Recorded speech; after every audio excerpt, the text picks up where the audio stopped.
Hey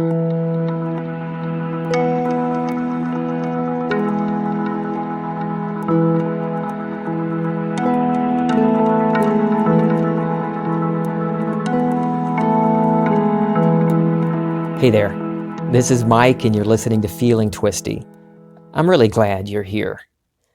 Last week I was thinking about a particular quote that I wanted to use, but I couldn't remember where I'd heard it. I couldn't do a word search in the PDF files of the transcribed lectures because I'd only heard it in one of the lectures in Neville's own voice. So the only thing I could do was trust imagination. I decided last week that I would find the right lecture at the beginning of this week. I wasn't searching for it today. I hadn't forgotten about wanting it. I just trusted that I had the quote, that I would find the lecture with no problem. So I started playing a lecture today that was next on my list. I recently decided to go back through Neville's audio files alphabetically, not for any real reason other than I just wanted to listen to all of his lectures, the ones in his own voice. I love those. I love hearing Neville, the way he talks, and you can really get the meaning of what he's saying, I believe, more thoroughly by listening to him and hearing the way he says the things he says. Anyway, I wanted to just make sure I'd gotten to listen to all of his lectures again. So I started with A, and today I came up to consummation.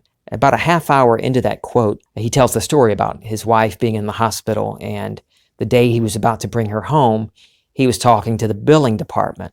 They told him there was nothing left to pay, that in fact he had overpaid and had a credit on the account. So he gets home with Bill, his wife, and he opens the mail. Now, in the mail that day was a bill from that same hospital for over $5,000. He called the hospital. The woman he spoke with said it was a computer error. She told him they would clear it up and for him not to worry.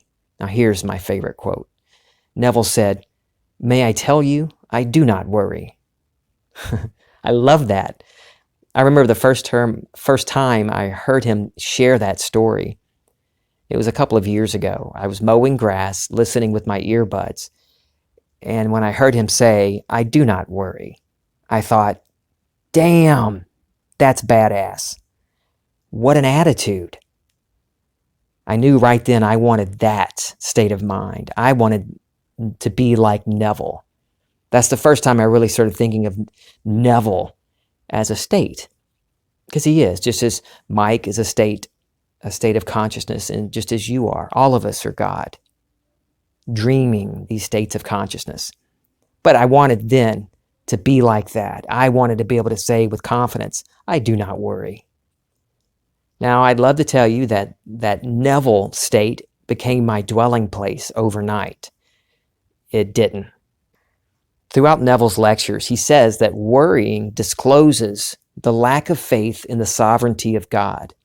If you worry, you don't believe in your imagination, for worry is your confession of your lack of faith in God.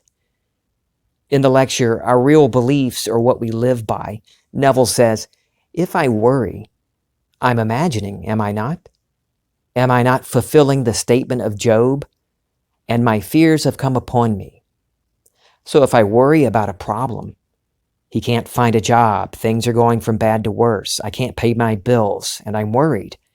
Do I really believe that imagining creates reality? If I do, I couldn't worry.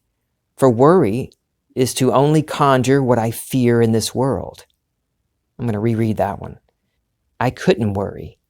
For worry is to only conjure what I fear in this world. For worry is an imaginal act. I couldn't possibly be concerned about anything if I really believe that imagining creates reality. Whatever you ask in prayer, believe you received it, and you will. If you actually believe that, really believe it, not just give it lip service, you could not then worry. You couldn't. For worry is simply a confession of your lack of faith in the claim that imagining creates reality. In The Art of Imagining, Neville says, you are creating everything in your world, and no one else is doing it. They are only instruments through which you are expressing this enormous power. I would get so frustrated with myself because I felt I couldn't shake that habit of worry. I knew what Neville taught and even brought about some lovely things in my life. I had some great wins, some wonderful success stories, but that damned habit of worry was a tough one. Or so I imagined. As long as I continued to imagine that worry was hard to get out of my life, that's what I continued to experience.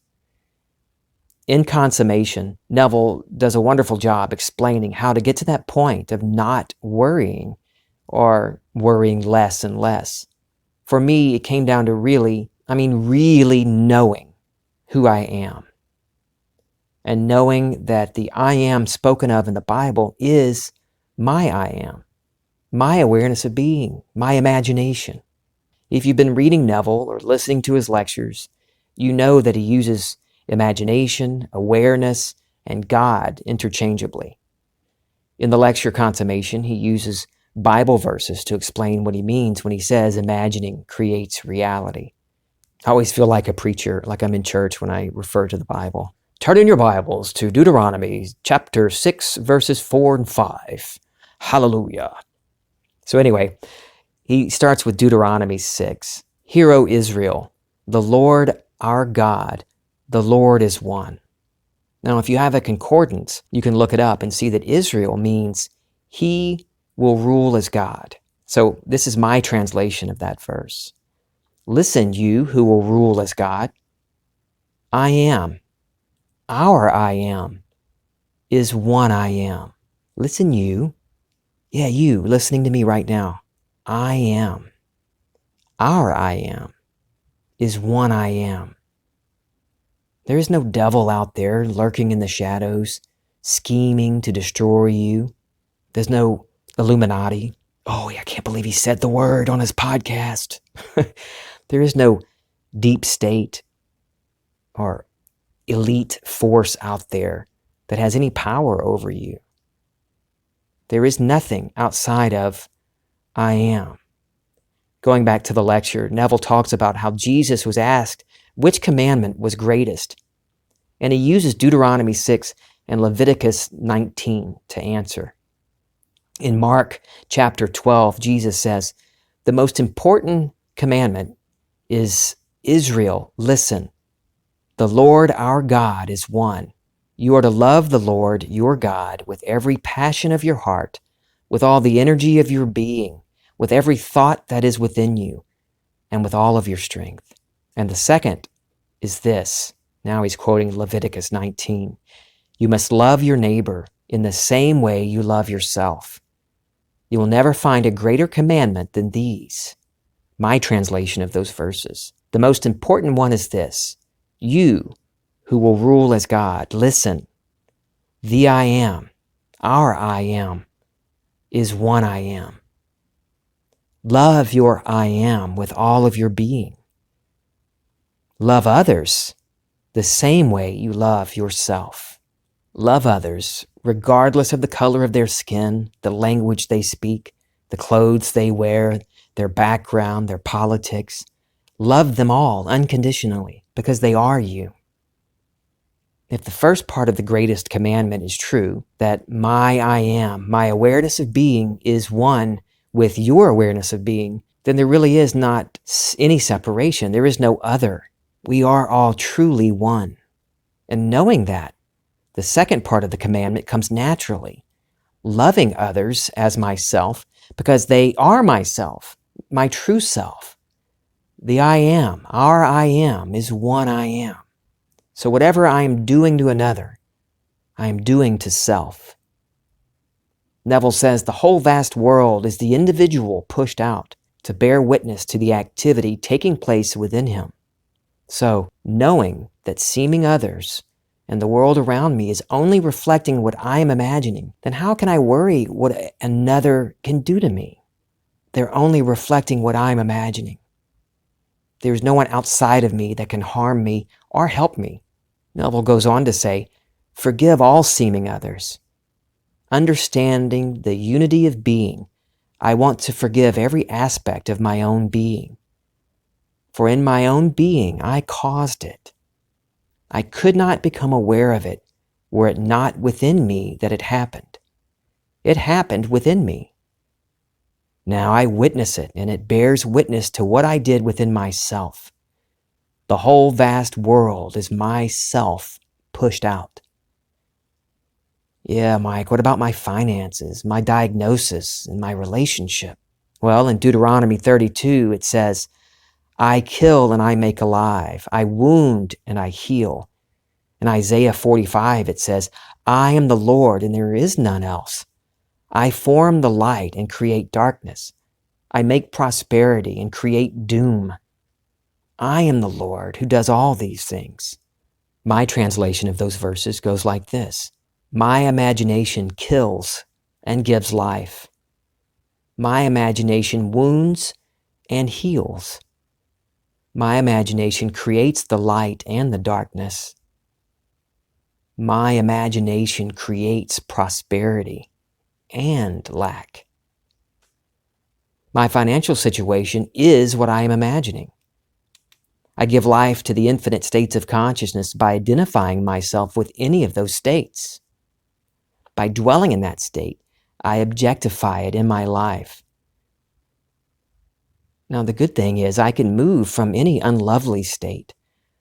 I can move from a wonderful state into a more wonderful state by removing my attention to it and place my awareness in another state. By knowing what I want to experience, I assume the feeling of that desire already fulfilled in my life. I'm already feeling what it feels like to be financially free, to be healthy, to be loved and in love. I take on that feeling. I identify myself with that feeling. I sustain it.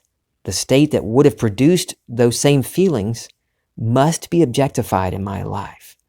Neville refers to that as the law of reversibility in the book. The book is titled Prayer, the Art of Believing. It's a wonderful book. You should read it. I would be lying to you if I said I never worry. Of course I do. But I know that the worry is caused by the state I'm in. I know I, and only I, moved into that state. I can blame no one else. And I know how to move from that state.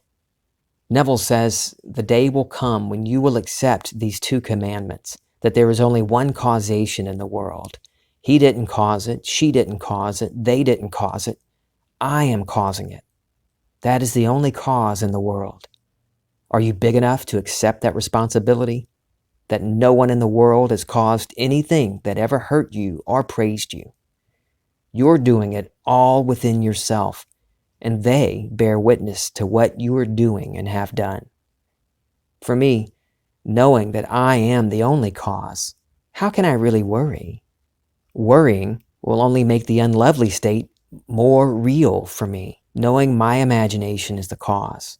I only need to change what I am imagining. Every change made within me will be reflected in my world. I love you. This is Feeling Twisty.